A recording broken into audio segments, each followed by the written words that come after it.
mieux s'immerger dans la réalité politique, sécuritaire, économique et sociale d'Israël, connectez-vous chaque matin sur Studio Kalita. Daniel Haïk vous y attend pour sa revue de la presse. 8h36 sur Studio Kalita, lors de la revue de la presse et des médias israéliens de ce matin. Une revue que nous allons débuter avec un sondage. Il y aura plusieurs sondages dans cette revue de la presse et un sondage qui a été réalisé auprès de l'opinion publique israélienne par le Israël Hayom de ce matin et qui révèle en manchette de ce journal que 59% des personnes interrogées affirment que l'affaire des WhatsApp échangés entre la juge Ronit Poznansky-Katz et l'enquêteur de l'autorité des obligations, cette affaire a sérieusement porté atteinte à l'image qu'ils avaient de la justice israélienne. 55% estiment que cette affaire aura ou doit avoir un impact sur le fameux dossier 4000, le dossier Bezek, voilà. Mais 50% estiment qu'en dépit de cette affaire, il ne faut pas annuler toutes les preuves accablantes concernant les suspects autour de cette affaire, donc les suspects proches de Binyamin Netanyahou comme Nir Hefetz et Shaul Alovitch. Les observateurs s'étonnent tout de même de la décision du juge chargé des plaintes du public qui a estimé que la juge Poznansky-Katz n'avait pas commis d'infraction pénale mais seulement une erreur d'appréciation et il s'agit du juge Rivlin et dans le Israël Hayom, le professeur Yuval Al-Balshan écrit « Le public n'est pas idiot, il est indispensable d'entamer une enquête judiciaire contre la juge Ronit Poznansky-Katz. Quant à Chaim Schlein, toujours dans le même journal, il écrit « Si cela est un comportement normatif, comme l'a dit le juge, alors nous touchons le fond du fond. » Par ailleurs, les journaux soulignent que le juge qui a remplacé Ronit Poznansky-Katz a décidé de prolonger la garde à vue de Shaul Alovitz et de Nir Hefetz dans ce dossier 4000. Selon le parquet, il serait soupçonné de corruption avec circonstances aggravantes. Quant au président de la Knesset, Yuli Edelstein, il a affirmé hier, et s'est repris ce titre dans plusieurs sites d'information, qu'il fallait tout faire pour juguler la corruption où elle se trouve, y compris, a-t-il dit, et c'est important, dans les tribunaux israéliens. L'Europe semble s'aligner sur les États-Unis à propos des oublis à combler dans l'accord de Vienne de l'été 2016. C'est un titre que l'on retrouve ce matin dans le Maariv et dans le Israël Hayom. Les Français et les Allemands en particulier sont conscients des carences de cet accord de Vienne et préparent actuellement un amendement à l'accord qui permettrait de réparer les oublis de l'administration Obama.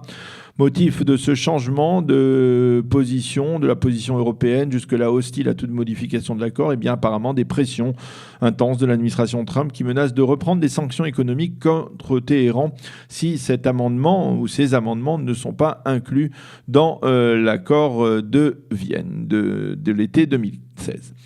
Est-ce que Jared Kushner est tombé en disgrâce ? On peut légitimement se le demander ce matin en lisant le Maariv qui nous informe de la décision prise la nuit dernière de réduire le Sivug Bitroni. Il s'agit, on va dire, de la classification sécuritaire du célèbre gendre du président américain.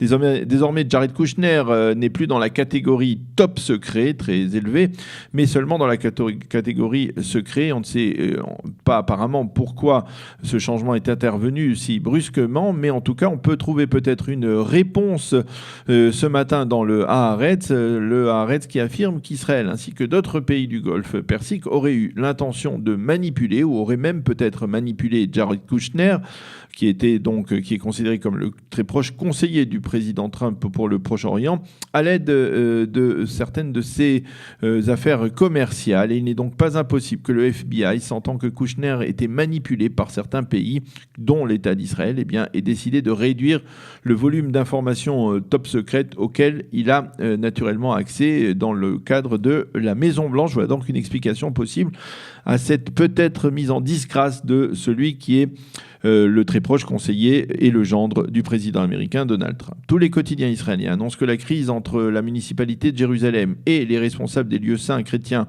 a trouvé une issue satisfaisante. On en a parlé il y a quelques instants avec David Shapira.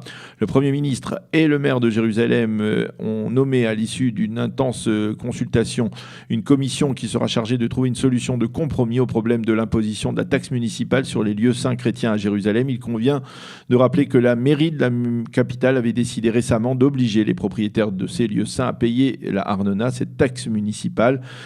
Mais attention, la mairie avait bien stipulé qu'elle ne réclamerait pas de taxe sur la surface des églises ou des couvents, c'est-à-dire des lieux saints à proprement parler, mais seulement sur les domaines terriens ou les hostels et autres bâtiments qui ne sont pas des bâtiments à proprement parler religieux et qui sont dans le domaine de juridiction donc de ces autorités chrétiennes. Selon la mairie, cette taxe sur les lieux appartenant aux diverses églises dans Jérusalem pourrait lui faire rapporter la bagatelle de quelques 650 millions de shekels. Face à cette décision, eh bien, les autorités de l'Église avaient décidé de protester et de fermer tout simplement le Saint-Sépulcre dans la vieille ville de Jérusalem aux touristes pendant les 3 derniers jours.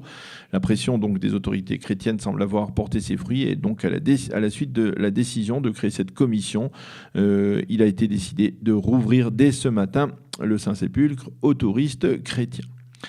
Le site du Makor Rishon, l'hebdomadaire israélien proche de la droite religieuse en Israël, le site publie dès ce matin un extrait d'une très vaste enquête dont l'intégralité sera publiée dans l'édition papier de vendredi. Il s'agit d'une enquête consacrée intégralement à l'Aliyat de France, et à l'intégration des Olim français en Israël. Dans cette très vaste enquête orchestrée par Tzvika Klein, une première conclusion qui ne surprendra personne, les Olim de France se positionnent dans leur grande majorité à droite sur l'échiquier politique israélien. Et c'est un ami Tzvika Klein qui nous appelle justement précisément maintenant. Selon ce sondage, un quart des Olim de France voteraient en faveur du Likoud aux prochaines élections législatives. 17% voteraient pour le foyer juif de Naftali Bennett. 26% ne sauraient pas pour qui voter parmi ces Olim de France. Et 7% n'iraient même pas voter. Après le Likoud et le foyer juif, 5% des Olim de France voteraient lors de législatives pour les orthodoxes du judaïsme de la Torah et 5% pour le parti Chasse, 4% seulement pour le camp sioniste, donc la gauche israélienne traditionnelle, 3% pour Kulanu de Moshe Kahlon, 2% pour Lapid et 2% seulement pour le parti Meretz. Parmi les leaders politiques préférés des Olim de France, eh bien là encore, pas de véritable surprise. Binyamin Netanyahou arrive largement en tête avec 45%. Contre 19% pour Naftali Bennett, 5 petits pourcents pour Lapid et 4 également petits pourcents pour Avi Gabay, le patron du camp sioniste du parti travailliste. Conclusion, les Olim de France, si vous ne l'avez pas encore compris, eh bien, sont nettement nationalistes et se positionnent nettement à droite sur l'échiquier politique israélien. L'Anti-Defamation League a publié son rapport pour l'année 2017 et ce rapport est particulièrement préoccupant car il fait état d'une augmentation de 57% des actes antisémites aux États-Unis durant cette année écoulée. En 2016, on avait recensé aux États-Unis 1267 actes à caractère antisémite, tandis qu'en 2017, eh bien, on a recensé une très nette hausse et on a recensé au total 1986 actes antisémites. Selon Jonathan Greenblatt, le directeur général de l'ADL, eh bien, cette recrudescence de l'antisémitisme est liée à une augmentation d'actes grossiers déplacés de manière générale, d'actes encouragés par des incitateurs à la haine raciste et donc antisémite. C'est une information que l'on retrouve sur les sites et en particulier dans le secteur, dans les sites plus portés sur le monde juif et en particulier donc la communauté juive américaine. Une information importante pour ceux qui utilisent les services d'achat online à l'étranger. Selon une nouvelle loi votée en première lecture ou en lecture préliminaire par la Knesset, eh bien, les Israéliens pourront désormais importer de l'étranger des produits via l'importation privée allant jusqu'à un total de $1,000 alors que le plafond était jusqu'à présent de $500 seulement. Mais la dispense de TVA, elle ne sera pas réajustée. Elle ne devrait pas dépasser les $75 de TVA au-delà desquels eh bien, toute personne qui, par exemple, aura commandé sur Internet un produit à l'étranger devra payer donc le complément de TVA.